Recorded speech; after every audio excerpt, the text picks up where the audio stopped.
नमस्कार स्टूडेंट्स। आज अपने करने जा रहे हैं जूलॉजी के अंदर अपनी जो बुक चल रही है कोर डेटा। कोर डेटा जो अपनी बीएससी सेकेंड ईयर और बीएससी बीएड सेकेंड ईयर के सिलेबस के अनुसार है, सिलेबस में इंक्लूडेड है और उसका हम पार्ट 33 नंबर यानी 33वां पार्ट करने जा रहे हैं।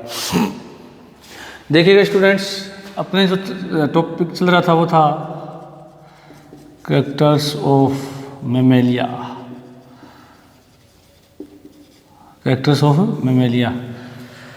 तो मैमेलिया के लिए आपको बताया था कि ऐसी क्लास है जो कि सबसे विकसित प्रकार की होती है, जिसके अंदर मैमेलरी ग्लैंड पाई जाती है, शरीर पर बाल पाए जाते हैं। तो ये दो मुख्य लक्षण है कि शरीर में मैमेलरी ग्लैंड का पाया जाना और शरीर पर बालों का पाया जाना, ये अपने आप में एक विशेष लक्षण है। उसके अलावा हमने बात की थी कि जो मैमेलिया के जंतु है वो जल, स्थल और वायु तीनों जगह पाए जाते हैं, अधिक विकसित प्रकार के होते हैं। और जल के अंदर उदाहरण जैसे व्हेल है, डॉल्फिन है, और उसके अलावा वायु के अंदर उदाहरण बैट है। उसके अलावा अपने स्थल पर जैसे गाय, भैंस, मनुष्य, ये सभी जंतु इसके अंदर पाए जाते हैं। तो ये लक्षण इनके पाए जाते हैं। हमने जो पिछली क्लास थी 32 नंबर अपनी क्लास जो लेक्चर चल रहा था, या 32 नंबर जो पार्ट अपना चल रहा था कोर डेटा में, उसमें आपको जो करैक्टर बताया था मैंने कि इसके अंदर जो है प्री मैग्जिला, मैग्जिला और पैलेटाइन नामक जो है अस्थियां पाई जाती हैं, जो कि मिलकर के तालु का निर्माण करती है और नासापथ और मुख मार्ग को दोनों एक दूसरे से क्या करती है, अलग अलग करती है। यहाँ तक अपने इसका पढ़ लिया था कि प्री मैग्जिला, मैग्जिला और पैलेटाइन तीनों अस्थियां मिलकर के तालु का निर्माण करती है। और तालु आपको बताया था क्या होता है कि हमारा जो मुख बक्कल कैविटी जो होती है, बक्कल कैविटी का जो छत वाला भाग है उसको हम तालु कहते हैं। और तालु अपने अंदर दो होते हैं, एक कोमल तालु और एक कठोर तालु। कठोर तालु आगे की ओर होता है और जो इन तीनों अस्थियों से बना होने के कारण क्या कहलाता है, कठोर तालु कहलाता है। प्री मैग्जिला, मैग्जिला और पैलेटाइन बोन तीनों पाई जाती है। तालु का काम मैंने बताया था आपको कि ये तालु जो होता है ये मनुष्य के नासा मार्ग और भोजन मार्ग दोनों को क्या करता है, एक दूसरे से पृथक करता है। हालांकि नासा मार्ग और भोजन मार्ग दोनों अंत में फेरिंग्स में जाकर के एक जगह खुलते हैं, जो अपने आगे डिटेल में बातें करेंगे डाइजेस्टिव सिस्टम के अंदर। तो अपने यहाँ तक इसके अंदर पढ़ चुके हैं कि वास्तव में जो है तालु पाया जाता है। कठोर तालु के ऊपर तालु रागियाँ पाई जाती है, जो कि भोजन को बाहर स्लिप होने से रोकती है। क्योंकि मैंने बताया था आपको कि कठोर तालु जो होते हैं उसके ऊपर यदि हम उंगली घुमाते हैं तो उसके ऊपर हमें खुरदरापन महसूस होता है, जिसे तालु रागियाँ कहते हैं। और तालु रागियाँ जो है वो क्या करती है, जब मुंह में लार बनती है तो भोजन को जब बार बार घुमाया जाता है लार के अंदर जीभ के द्वारा, तो उससे क्या होता है, भोजन बाहर मुख गुहा से बाहर या मुख से बाहर न आए। इसके लिए जो तालु रागियाँ होती हैं तालु की, वो एक उसको रफ सरफेस उपलब्ध कराती है भोजन को, ताकि भोजन आसानी से बाहर ना स्लिप हो सके। अब यदि हम नेक्स्ट पॉइंट की बात करें, आहार नाल की बात करें इसके, तो जो इसकी एलिमेंट्री कैनाल होती है वो कंप्लीट होती है। एलिमेंट्री कैनाल कंप्लीट होती है, जिसको अपने हिंदी में कहते हैं पूर्ण होती है। अब देखिएगा स्टूडेंट, पूर्ण और अपूर्ण की यदि हम बात करें तो मैंने एक बार पहले भी आपको बताया था, और वैसे आपने फर्स्ट ईयर क्लास में पढ़ा है। प्लेक्टियल एमेंथिस के सदस्य के बारे में हम पढ़ के आए थे कि इनके अंदर आहार नाल अपूर्ण होती है या इनकम्प्लीट होती है। तो वहाँ पर हमने बात की थी कि आहार नाल अपूर्ण होने का मतलब वे जंतु जिनके अंदर मुख तो पाया जाता है परंतु गुदा या जिसको हम एनस कहते हैं वो नहीं पाई जाती है, तो वो आहार नाल अपूर्ण होती है। और वे जंतु जिसके अंदर मुख और गुदा दोनों पाए जाते हैं वो आहार नाल क्या कहलाती है, पूर्ण या कंप्लीट कहलाती है। तो एलिमेंट्री कैनाल यहाँ क्या होती है, कंप्लीट होती है। अब देखिएगा क्यों होती है, क्योंकि माउथ एंड एनस दोनों ही पाए जाते हैं, दोनों क्या होते हैं इसमें पाए जाते हैं, किसके अंदर, मनुष्य के अंदर। इसलिए एलिमेंट्री कैनाल क्या होती है, एकदम कंप्लीट होती है। उसके अलावा यदि हम बात करें कि हार्ट की, तो हार्ट जो है 4 चैम्बर्ड होता है और इसके अंदर ऑक्सीजनेटेड और डीऑक्सीजनेटेड जो ब्लड होता है वो दोनों एक दूसरे से क्या होते हैं, अलग अलग होते हैं। यदि हम बात करें हार्ट के, इसके मनुष्य के, हार्ट 4 चैम्बर्ड होता है। 4 चैम्बर्ड का मतलब 2 ऑरिकल व 2 वेंट्रिकल पाए जाते हैं। ऑक्सीजनेटेड व डीऑक्सी ब्लड एक दूसरे से अलग होते हैं,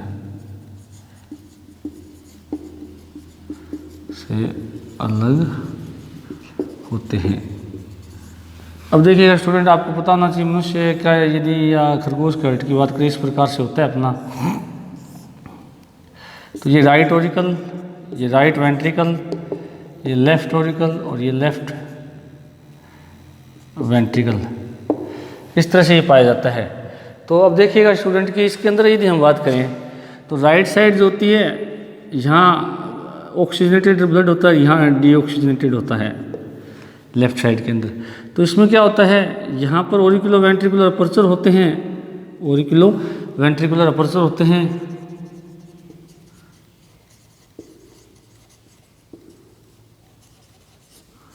अपर्चर पाए जाते हैं, जिनके ऊपर बाइस्क्विड और ट्राइस्क्विड कपाट पाए जाते हैं, जो कि ब्लड के विपरीत प्रवाह को क्या करते हैं, रोकते हैं। उसके अलावा यदि हम बात करें कि दोनों आलिंद निल्य जो होते हैं दोनों साइड के, वो आलिंद निल्य सेप्टम या यूँ कर दे सकते हैं इंट्रा ओरिकुलर वेंट्रिकुलर सेप्टम से क्या रहते हैं, एक दूसरे से पृथक रहते हैं। ये जो सेप्टम है जिसको कहते हैं अंतरा आलिंद निलयी पट कहते हैं। तो जिससे क्या होता है कि दोनों आलिंद एक दूसरे से पृथक होते हैं, दोनों निलय एक दूसरे से पृथक होते हैं। आलिंद जो होते हैं राइट साइड के आलिंद और निलय वो एक दूसरे से पृथक होते हैं, परंतु उनको जोड़ने के लिए एक छिद्र पाया जाता है जो कपाट युक्त होता है। ऐसा इधर होता है कि बाईं साइड का जो आलिंद है वो बाईं साइड के निलय से पृथक होता है, परंतु दोनों के बीच में क्या पाया जाता है, अपर्चर पाया जाता है जो कपाट युक्त होता है। राइट साइड जो होती है यहाँ पर महाधमनी आकर के, महाशिरा आकर के खुलती है, क्या खुलती है, महाशिरा आकर के खुलती है, और यहाँ पर आकर के क्या खुलती है, 4 पल्मोनरी वैन आकर खुलती है, जो कि हार्ट से फेफड़ों से शुद्ध रक्त लेकर के आती है। उसके बाद में यहाँ पर यदि हम बात करें राइट वेंट्रिकल के अंदर, तो राइट वेंट्रिकल के अंदर क्या है, पल्मोनरी आर्टरी निकलती है। पल्मोनरी आर्टरी जो है वो कि अशुद्ध रक्त लेकर के कहाँ जाती है, फेफड़ों में जाती है, जबकि यहाँ पर जो है महाधमनी यहाँ से क्या निकलती है, बाहर निकलती है, जो कि शुद्ध रक्त लेकर के पूरे शरीर में जाती है। तो कहने का मतलब लेफ्ट साइड का जो ओरिकल होता है, यहाँ पर 4 फुफ्फुसीय शिराएँ शुद्ध रक्त लेके आती है, जबकि लेफ्ट जो वेंट्रिकल होता है यहाँ से महाधमनी शुद्ध रक्त लेके यहाँ शुद्ध रक्त आता है। लेफ्ट ओरिकल के अंदर कहाँ से आता है, 4 फुफ्फुसीय शिराओं से कहाँ से आता है, वो फेफड़ों से आता है। तो फेफड़ों से 4 फुफ्फुसीय शिराएँ निकलती हैं, दोनों फेफड़ों से निकल के वो लेफ्ट ओरिकल के अंदर आते हैं। लेफ्ट ओरिकल के अंदर शुद्ध रक्त इकट्ठा किया जाता है, शुद्ध रक्त फिर इस छिद्र से होते हुए लेफ्ट वेंट्रिकल में आता है। लेफ्ट वेंट्रिकल से महाधमनी निकलती है, जो कि रक्त को पूरे शरीर में लेके जाती है। रक्त जब पूरे शरीर में घूमता है तो वो अशुद्ध हो जाता है, डीऑक्सीजनेटेड हो जाता है, और उसके बाद में जितना भी अशुद्ध रक्त है वो सारा का सारा महाशिरा की सहायता से इकट्ठा करके राइट ओरिकल के अंदर इकट्ठा किया जाता है। राइट ओरिकल से इस छिद्र के द्वारा होते हुए राइट वेंट्रिकल में आ जाता है, और राइट वेंट्रिकल से पल्मोनरी आर्टरीज निकलती है। वो पल्मोनरी आर्टरीज अशुद्ध रक्त को वापस कहाँ लेकर जाती है, शुद्ध होने के लिए दोनों फेफड़ों में लेके जाती है। तो ये अपना सिस्टम होता है हार्ट का। तो हार्ट 4 चैम्बर्ड होता है, कम्प्लीटली 4 चैम्बर्ड होता है, और जो कि 2 आलिंद और 2 निलियों के अंदर डिवाइड हुआ होता है। अब यदि हम बात करें तो मनुष्य के अंदर जो होता है रीनल पोर्टल सिस्टम क्या होता है, एब्सेंट होता है। Sinus venosus and renal portal system absent होता है। जब अभी तक हालांकि हम पढ़ रहे थे, जैसे मछली वगैरह के अंदर, एम्फीबियंस के अंदर ये दोनों चीज़ प्रेजेंट थी, साइनस वेनोसस, क्योंकि उनके अंदर जो हार्ट था वो किसी में 2 चैम्बर था, किसी में 3 चैम्बर था, किसी में इनकम्प्लीट 4 चैम्बर था, तो उनके अंदर साइनस वाइनोसिस पाया जाता है जो कि एक चैम्बर की तरह काम करता है, जो कि अशुद्ध रक्त को इकट्ठा करके ऑरिकल में डालता है। ये मैंने बताया था पीछे आपको। और रीनल पोर्टल सिस्टम बताया था जिसको हम कहते हैं वृक्क निवाहिका उपतंत्र। हमारे अंदर यकृत निवाहिका उपतंत्र पाया जाता है मेमेलियन के अंदर। कौन सा? यकृत निवाहिका उपतंत्र, जिसको हम कहते हैं हिपैटिक पोर्टल सिस्टम, वो तो पाया जाता है, परंतु रीनल पोर्टल सिस्टम क्या होता है? एब्सेंट होता है। पोर्टल सिस्टम मैंने बताया था क्या होता है कि जब किसी अंग का अशुद्ध रक्त सीधे हृदय में न जाकर के किसी अन्य अंग के धमनी या शिरा के द्वारा ले जाया जाए, या किसी अन्य अंग की वाहिनी द्वारा ले जाया जाए, तो उसको हम कहते हैं निवाहिका उपतंत्र। और यदि पाचन तंत्र का अशुद्ध रक्त रीनल यानी किडनी के शिराओं के द्वारा ले जाया जाए हृदय तक, तो उसको हम कहते हैं रीनल पोर्टल सिस्टम। तो मेमेलियन के अंदर साइनस वाइनोसिस और रीनल पोर्टल सिस्टम दोनों क्या होते हैं? एब्सेंट होते हैं। यदि हम बात करें उनकी आरबीसी की, तो आरबीसी जो होती है वो भ्यावतल होती है आकृति में या डंबलनुमा होती है। आरबीसी डंबलनुमा, इसको हम कहते हैं उभयावतल भी कहते हैं, उभयावतल, व केंद्रक विहीन होती हैं, केंद्रक विहीन होती हैं।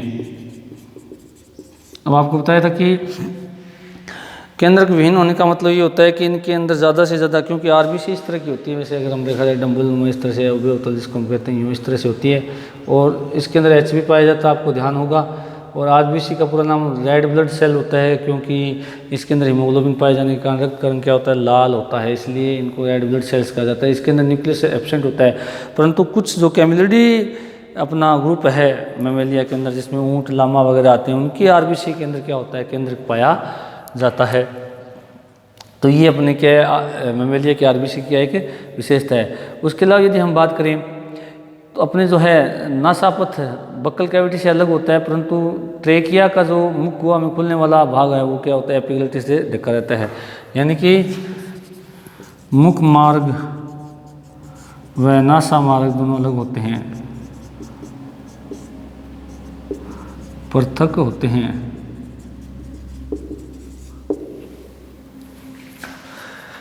ग्रसनी में गुलेट व ग्लोटिस दो छिद्र पाए जाते हैं,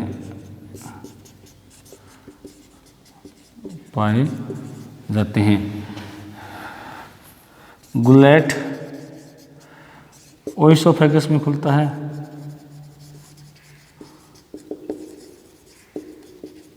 जबकि ग्लोटिस श्वास या ट्रेकिया में खुलता है, ट्रेकिया में खुलता है। ग्लोटिस पर एपिग्लोटिस नामक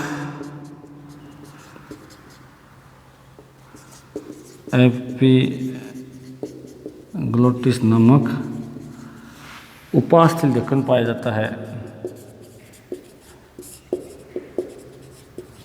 ढक्कन पाया जाता है, जो कि भोजन को श्वास नली में जाने से रोकता है।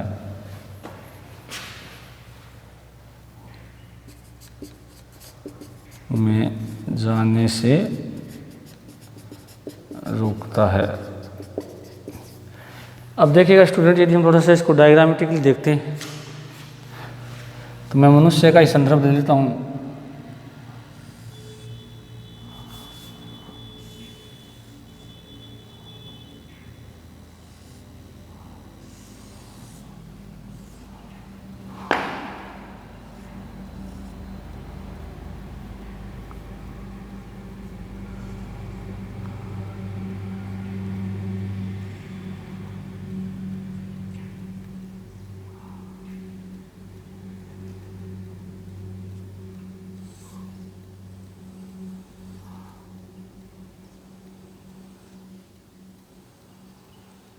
इस तरह से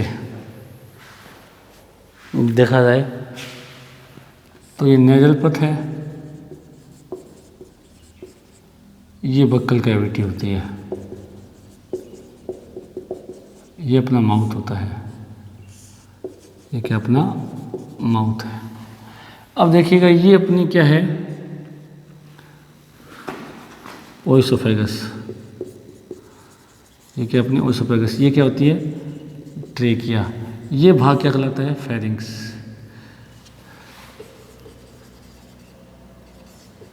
ये क्या कहलाता है फेरिंक्स कहलाता है। अब देखिएगा क्या होता है स्टूडेंट कि यहाँ पर यदि हम थोड़ा सा इसको बड़ा करके देखें, इस तरह से दो छिद्र होते हैं फेरिंक्स में पास पास, इस तरह से यदि हम बनाएं थोड़ा सा इसको, इस तरह से दो छिद्र होते हैं, ये ओइसोफेगस होता है, ये ट्रेकिया होती है। अब देखिएगा कि यहाँ पर ये आपको दो छिद्र दिख रहे हैं, यहाँ पर ये क्या खुल रही है, इसके अंदर आकर के भोजन मार्ग खुल रहा है, इसके अंदर ये क्या खुल रहा है अपना श्वसन मार्ग खुल रहा है। अब देखो क्या होता है, वैसे तो इस तरह से होता है, यूँ इस थोड़ा सा यूँ अगर अपने बनाए इस तरह से होता है। अब क्या होता है कि जैसे यहाँ भोजन आ रहा है, इस जगह भोजन है, अब भोजन आपको पता ही है भोजन नली यानी ओइसोफेगस में जाना चाहिए, इसमें नहीं जाना चाहिए, इसमें जाना चाहिए, यानी ओइसोफेगस में जाना चाहिए, इससे नलिका में नहीं जाना चाहिए। तो होता क्या है कि यहाँ पर अपने फेरिंक्स के अंदर दो छिद्र होते हैं, ये छिद्र तो क्या कहलाता है ग्लोटिस, गुलेट क्या कहलाता है गुलेट, और ये क्या कहलाता है ग्लोटिस, ये छिद्र क्या कहलाता है ग्लोटिस। यानी भोजन नली का जो छिद्र होता है, जो आगे भोजन नली यानी ओइसोफेगस में खुलता है, फेरिंक्स में पाया जाने वाला वह छिद्र जो आगे ओइसोफेगस में खुलता है वो तो क्या होता है गुलेट होता है, और फेरिंक्स में पाया जाने वाला वह छिद्र जो आगे जाकर के ट्रेकिया यानी श्वास नली में खुलता है उसको हम कहते हैं ग्लोटिस।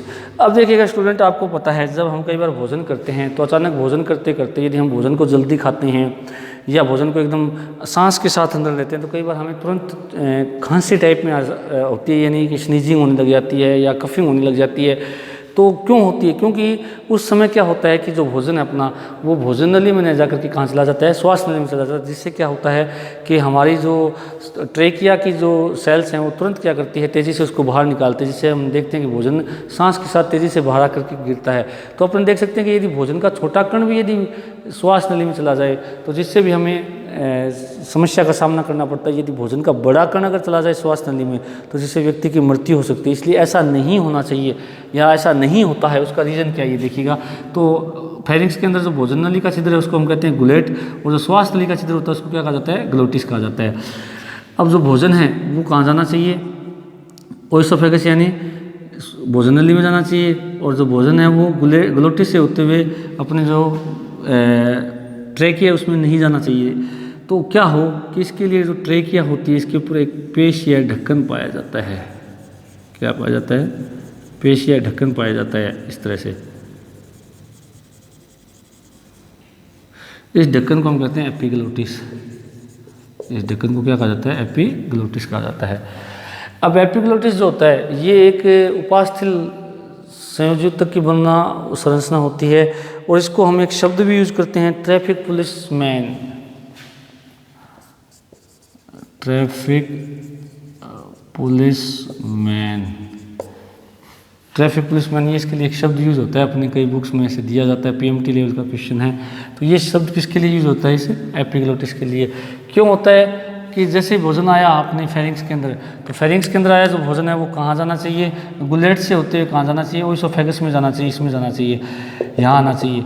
भोजन जो है वो यहाँ नहीं आना चाहिए। तो इसके लिए क्या होता है कि एक घटना होती है निगलना। निगलने का मतलब क्या होता है मैं थोड़ा आपको बता देता हूँ कि भोजन को हमने मुख की सहायता से बक्कल कैविटी में रखा या मुख गुहा में रखा। अब मुख गुहा में जैसे हम भोजन को रखते हैं तो हमारी जीभ, हमारे दांत, हमारी लार ग्रंथियाँ उस भोजन को चबाते हैं, और उस समय जो भोजन है उसके अंदर लार मिलने से, जो हमने ठोस भोजन लिया था उसमें लार मिलने से वो एक लुगदी नुमा बन जाता है। उसको हम कहते हैं बोलस। उसको हम क्या कहते हैं? बोलस। उस भोजन को क्या कहते हैं? बोलस। बोलस का अर्थ होता है लुगदी। तो लार मिलने से, दांतों के चबाने से, जीभ की सहायता से जो भोजन कठोर था, जो हार्ड था, वो किसमें चेंज हो गया? एक लुगदी नुमा संरचना में चेंज हो गया, जिसको हम बोलस कहते हैं। अब बोलस क्या होता है? अपने इस एरिया के अंदर, यानी ये फेरिंक्स वाला एरिया होता है। फिर हम क्या करते हैं कि जैसे ही भोजन को फेरिंग्स में पीछे की ओर खिसकाते हैं या सरकाते हैं अपनी जीभ की सहायता से, पेशियों की सहायता से। फिर भोजन क्या होता है अपनी कौन सी छिद्र में जाता है, गुलेट से होता हुआ कहाँ जाता है, वो इसोफेगस में जाता है। तो यहाँ जाए जब तो ठीक है, अब भोजन यहाँ नहीं जाना चाहिए तो उस समय क्या होता है, जब हम भोजन को निगलते हैं, निगलने का मतलब भोजन को फेरिंग्स से कहाँ भेजना, गुलेट में भेजने क्या कहलाता है, निगलना कहलाता है। तो भोजन के निगलने की क्रिया गुलेट में हो, न कि कहाँ हो, ग्लोटिस में। तो उस समय क्या होता है, जब हम भोजन को निगलते हैं तो उस समय क्या होता है, ग्लोटिस का ये जो ढक्कन होता है, ये इस एपिग्लोटिस जो ढक्कन होता है, ये ग्लोटिस को क्या करता है, केवल उस समय के लिए बंद कर देता है। कौन से समय के लिए, जब हम भोजन को निगलते हैं। तो एपिग्लोटिस जो है वो ग्लोटिस के ऊपर पाई जाने वाली एक पेशी है, उपास्थल संरचना होती है। और जब भोजन को निगलते हैं उस समय ये एपिग्लोटिस ग्लोटिस को कुछ सेकंड के लिए क्या करता है, कुछ समय के लिए, हल्के से समय के लिए बंद कर देता है। और जैसे ही भोजन यहाँ नीचे की ओर आ जाता है तो ये एपिग्लोटिस तुरंत खुल जाता है, फिर हमारा श्वसन भी चलता रहता है। इसलिए जब हम भोजन निगलते हैं तो उस समय एक बार श्वसन कुछ समय के लिए क्या होता है, रुक जाता है। और जैसे ही भोजन को हम निकल लेते हैं तो ये वापस एपिग्लोटिस खुल जाता है और श्वसन की क्रिया वापस शुरू हो जाती है। तो एपिग्लोटिस को इसलिए क्या कहते हैं, ट्रैफिक पुलिसमैन भी कहा जाता है। क्यों कहा जाता है, या traffic police part of body कहा जाता है। क्यों कहा जाता है, क्योंकि ये बंद होने से क्या होगा, भोजन जो है वो केवल गुलेट में जाता है, ग्लोटिस में नहीं जाता। क्योंकि एक ट्रैफिक पुलिसमैन की तरह क्या कर रहा है, भोजन को एक निश्चित मार्ग या एक निश्चित दिशा प्रदान कर रहा है, इसलिए इसको ट्रैफिक पुलिसमैन भी कहा जाता है, या ट्रैफिक पुलिसमैन की तरह एक हमारा ऑर्गन कहा जाता है इसको, बॉडी का। तो ये अपना क्या है, एपिग्लोटिस है। अब देखिएगा स्टूडेंट, जो नेक्स्ट टॉपिक की यदि हम बात करें तो इसके अंदर जो है अपने जो अपना नेजल चैम्बर होता है, इसमें नेजल, मैक्सिला और एथेमॉइड नामक क्या पाई जाती है, अस्थियाँ पाई जाती है, जो मिलकर के एक ट्रबाइनल बोन का निर्माण करती है। यदि हम इसकी बात करें, नेक्स्ट जो अपना टॉपिक है,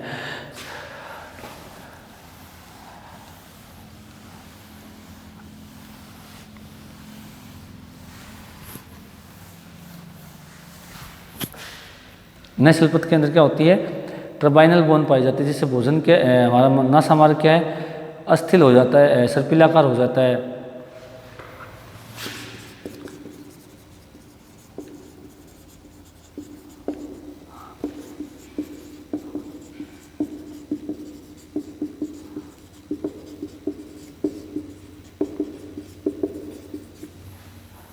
जिससे अपना नासा मार्ग सर्पिलाकार हो जाता है।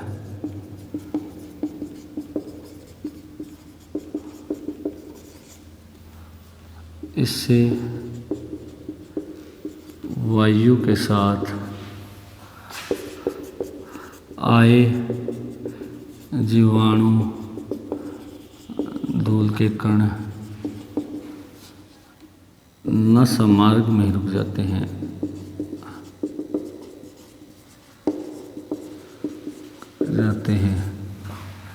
तथा साथ में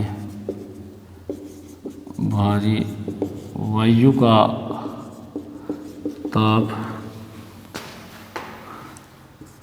भी शरीर के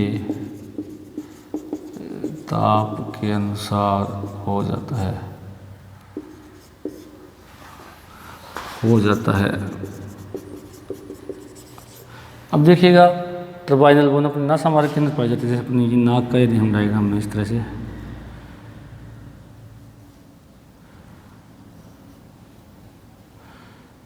तो यहाँ पर अंदर की ओर इस तरह से ट्रबाइनल बोन पाई जाती है। ट्रबाइनल शब्द होना, ट्रबन से, ट्रबन का अर्थ होता है पगड़ी, पगड़ी घुमावदार बांधते हैं। वैसे ही हमारे अंदर नाक के अंदर या नासापथ के अंदर जो है ट्रबाइनल बोन पाई जाती है, जो कि मैं आपको बताता हूँ 3 अस्थियों से मिलकर बनी होती है, मैक्सिला, नेजल और एथेमॉइड। तो मैक्सिला, नेजल और एथेमॉइड तीनों अस्थियाँ मिलकर के एक घुमावदार अस्थि का निर्माण करते हैं, जिसको हम ट्रबाइनल बोन कहते हैं। अब ट्रबाइनल बोन से क्या फ़ायदा होता है कि जो एयर यहाँ से जा रही है, उस एयर के अंदर आपको पता है कि धूल के कण होते हैं, कई जीवाणु होते हैं या और भी कोई सूक्ष्म जीव हो सकते हैं। तो इस ट्रबाइनल बोन के ऊपर क्या होता है, एक तो एपिथेलियम न्यूक्ला कोशिका पाई जाती है जो कि सिलिएटेड होती है। तो उससे क्या होता है, और साथ में श्लेष्मा भी बनता है। तो श्लेष्मा विस्तारित होता है, साथ में सीलिया भी पाए जाते हैं। तो होता क्या है, जो टर्बाइनल बोन के ऊपर होता है, अब जो वायु जाएगी वो इस टर्बाइनल बोन के अनुसार घुमावदार होते हुए यानी घूमते घूमते अंदर तक जाती है। तो जिससे क्या होगा कि जो कोई वायु के साथ धूल का कण आया है या कोई जीवाणु आया वो वहीं पर चिपक जाता है, क्योंकि श्लेष्म उसके वहीं बनता है, वहीं चिपका देगा। दूसरा जो हमारी सीलिया है वो भी उसको आगे नहीं जाने देते हैं। दूसरी बात क्या होता है, जो वायु बाहर से आ रही है उसका तापमान शरीर के तापमान के अनुसार नहीं होता है। तो जब वायु इस तरह से घूमते घूमते अंदर तक जाती है तो जिससे क्या होता है, जो शरीर का अंदर का वायु का जो तापमान है वो उस घुमावदार अस्थि के कारण या टर्बाइनल बोन के कारण पर घूमने के कारण क्या होता है कि शरीर के तापमान के बराबर हो जाता है, जिसके कारण हमारे शरीर के तापमान और जो बाहर से आई वायु का तापमान एक जैसा हो जाता है, जिससे शरीर में किसी प्रकार का तापमान परिवर्तन नहीं हो पाता है। तो ये सारा काम कौन करता है, टर्बाइनल बोन, टर्बाइनल अस्थि करती है। उसके अलावा यदि हम बात करें, इसमें जो है हमें लैरिंक्स पाया जाता है, आपको पता होगा। स्वर यंत्र, कंठ के अंदर क्या पाया जाता है, कंठ में स्वर यंत्र लैरिंक्स पाया जाता है, लैरिंक्स पाया जाता है। अब स्वर यंत्र आपको पता है, मैंने बताया था पक्षियों के अंदर सिरिंक्स होता है और हमारे अंदर क्या होता है, लैरिंक्स होता है। जो लैरिंक्स होता है जो विकसित प्रकार का होता है, जो कि ध्वनि उत्पन्न करता है। और चूंकि अपना लैरिंक्स अधिक विकसित है इसलिए हमें स्पेसिफिक ध्वनियाँ इनसे क्या है उत्पन्न करते हैं, जिससे एक जाति के सदस्यों के बीच में जो अपना सूचनाओं का आदान प्रदान वो आसानी से हो सकता है। उसके अलावा यदि हम बात करें तो अपना जो है ब्रेन है वो अधिक विकसित होता है, जिसमें सेरिब्रल हेमिस्फीयर जो अग्र मस्तिष्क का भाग होता है वो सबसे बड़ा होता है। ब्रेन अधिक विकसित होता है,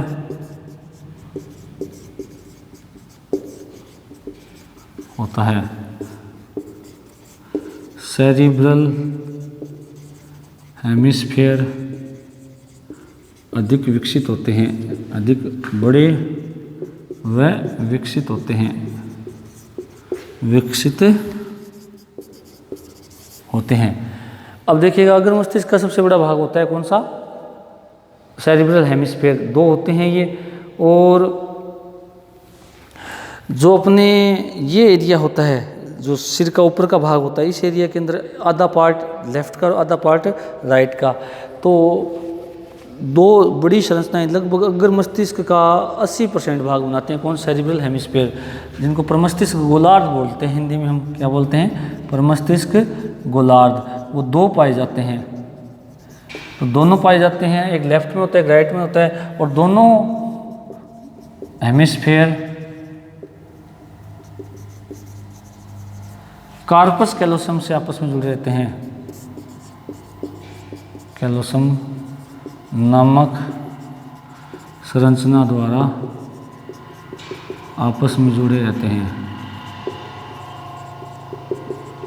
जुड़े रहते हैं। अब देखिए कार्पस कैलोसम पाई जाती है।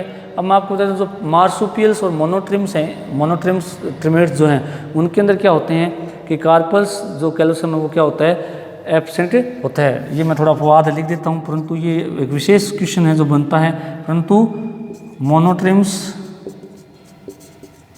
व मार्सुपियल्स में